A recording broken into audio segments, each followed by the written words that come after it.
Apo përsëritet historia e Palestinës në Bregdetin shqiptar, apo ky është thjesht një alarm i rem? Kohët e fundit, zërat për shitjen dhe dhënien me qira të tokave strategjike ndaj interesave izraelite dhe korporatave të huaja, kanë ndezur një debat mbarkombëtar, duke i nxjerrë qytetarët në protesta legjitime. Kushdo që njeh historinë, e di mirë se si filloi gjithçka në lindjen e mesme, me blerje të thjeshta tokash, marrëveshje tregtare dhe premtime për zhvillim ekonomik, përpara se vendasit të ktheheshin në të huaj në shtëpinë e tyre.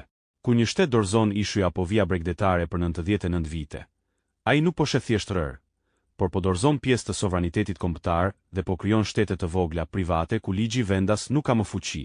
Protestat e shqiptarëve nuk janë paranoj, por një instinkt i pastër mbijetese për të mbrojtur të ardhmen e gjeneratave të reja, përpara se vendimet e zyrave të mbyllura të bëhen të pakthyeshme. Shpërndajeni këtë video, që të zgjohemi përpara se të jetë vonë. Shkruani mendimin tuaj në komente nëse mendoni se Bregdeti po rrezikohet.